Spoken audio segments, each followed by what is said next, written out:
একদিকে চলচ্চিত্র শিল্পী সমিতির নির্বাচন ঘিরে উৎসবমুখর পরিবেশ, অন্যদিকে নীরব ও প্রায় জনশূন্য বাংলাদেশ চলচ্চিত্র উন্নয়ন কর্পোরেশনের প্রতিটি শুটিং ফ্লোর। এমনও সময় গেছে যে আমরা বাসায়ও ফিরতে পারিনি, এক সেট থেকে আরেক সেটে, আরেক সেট থেকে আরেক সেটে আমাদের সময় ছিল না। কিন্তু এখন তো কই, এগুলো তো আমরা দেখছি না। এফডিসি ঘুরে দেখা যায় নেই লাইট, ক্যামেরা কিংবা ব্যস্ত ইউনিটের আনাগোনা, কোথাও কোনো সিনেমার শুটিং চলছে না। অথচ একসময় এই প্রাঙ্গণ ছিল দেশের চলচ্চিত্র শিল্পের প্রাণকেন্দ্র। দর্শক আমাদেরকে চায়, বলে যে আপনাদের ছবি ভালো লাগতো, আপনারা কেন করছেন না? তো আমরা করছি না, আসলে ওইভাবে ছবি হচ্ছে না, তাই আমরা করতে পারছি না। অন্যদিকে শিল্পী সমিতির নির্বাচনকে ঘিরে এফডিসিতে ছিল শিল্পীদের সরব উপস্থিতি। প্রবীণ ও নবীন শিল্পীদের পদচারণায় মুখর ছিল পরিবেশ। ভোটারদের সঙ্গে শুভেচ্ছা বিনিময়, প্রচারণায় ছিল উৎসবের আবহ। কিন্তু সেই উৎসবের বাইরে চলচ্চিত্র নির্মাণের বাস্তব চিত্র ছিল সম্পূর্ণ ভিন্ন। আমাদের শিল্পী যারা আছেন তাদেরকে নিয়ে তারা অনেক অসুবিধা আছে, তাদেরকে কর্ম কিভাবে করা যায় সেটা আমরা করার চেষ্টা করব। সেটা আমরা যেভাবে হোক, আমরা আমাদের যেহেতু সরকার আছেন যারা এই সব নিয়ে দেশ চালায়, তাদেরকে নিয়েই যাতে আমাদের এফডিসির কাজটা আসে তাদের নজরে যায় যে হ্যাঁ এই শিল্পীদের কিছু করতে পারবো, স্থায়ী কিছু করা, যার ফলে শিল্পীরা কিছুটা উপকৃত হবে। আর সেকেন্ডলি হচ্ছে নতুন শিল্পী তৈরি করার এই ব্যাপারটা অ্যাকচুয়ালি এফডিসির হাতে। প্রতি বছরই এফডিসিটা করেছে, আগেও নতুন মুখের সন্ধানে যেগুলো করেছে এফডিসি নিজে উদ্যোগ নিয়ে করেছে। এবার শুনছি পরিচালক সমিতি উদ্যোগ নিয়ে এটা করছে। এফডিসির বিভিন্ন ফ্লোর ও আউটডোর লোকেশন ঘুরে কোথাও কোনো সিনেমার শুটিংয়ের দৃশ্য দেখা যায়নি। সিনেমার মানুষরাই বলছেন বর্তমানে চলচ্চিত্র নির্মাণের বড় একটি অংশ এফডিসির বাইরে বিভিন্ন লোকেশনে কিংবা আধুনিক স্টুডিওতে হচ্ছে। ফলে দেশের ঐতিহ্যবাহী এই প্রতিষ্ঠানটি আগের মতো কর্মচাঞ্চল্য হারিয়েছে।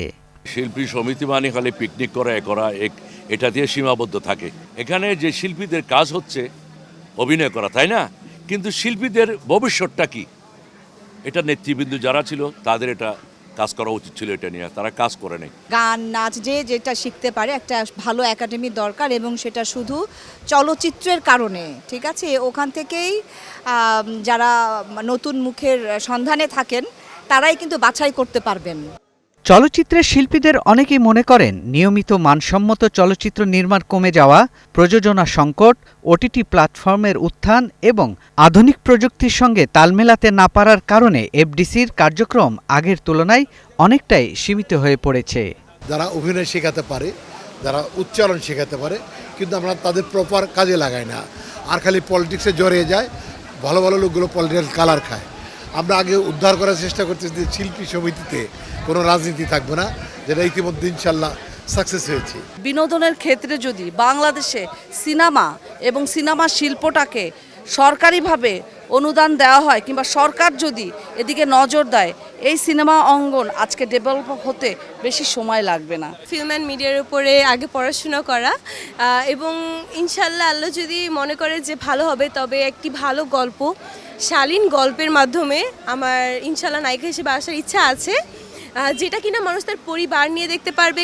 প্রবীণ শিল্পীদের মতে শুধু নির্বাচনকে ঘিরে এফডিসি প্রাণ ফিরে পেলেই হবে না। চলচ্চিত্র শিল্পকে টিকিয়ে রাখতে প্রয়োজন নিয়মিত প্রযোজনা, নতুন নির্মাতা ও শিল্পীদের অংশগ্রহণ এবং সরকারি বেসরকারি উদ্যোগের কার্যকর পরিকল্পনা। আগে যারা স্ক্রিপ্ট করতেন, গল্প লিখতেন, তারা কিন্তু এখনো জীবিত আছে, কিন্তু তাদেরকে কাজ দিচ্ছে না। সরকারকে চিন্তা ভাবনা করতে হবে, এফডিসি যে এমডি আছে তার কাছে যেতে হবে এবং তাদেরকে এই চিন্তা ভাবনাটা করতে হবে। আমরা চিন্তা করলাম কিন্তু কাজে লাগাতে পারবো না। তারা আমাদের কথাগুলো শুনে তারা মাথায় নিয়ে এটা কাজে লাগাবে, তারা বিবেচনা করবে যে আমরা কি ভুল বললাম না সত্যি বললাম, তখন তারা ঠিক করবে যে আসলে কিছু করা যায় কি না শিল্পীদের জন্য। এক সময়ের ব্যস্ততম চলচ্চিত্রাঙ্গন আজ যেন শুধুই স্মৃতির সাক্ষী। নির্বাচন শেষ হলে আবারও সেই নীরবতা ফিরে আসবে কিনা, এমন প্রশ্ন ঘুরপাক খাচ্ছে চলচ্চিত্র সংশ্লিষ্টদের মনে।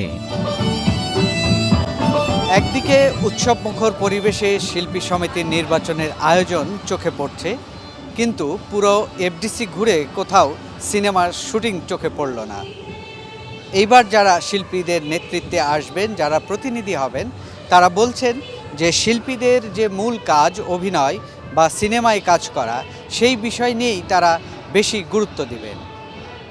সৈয়দ রাশিদুল, BFDC, ঢাকা।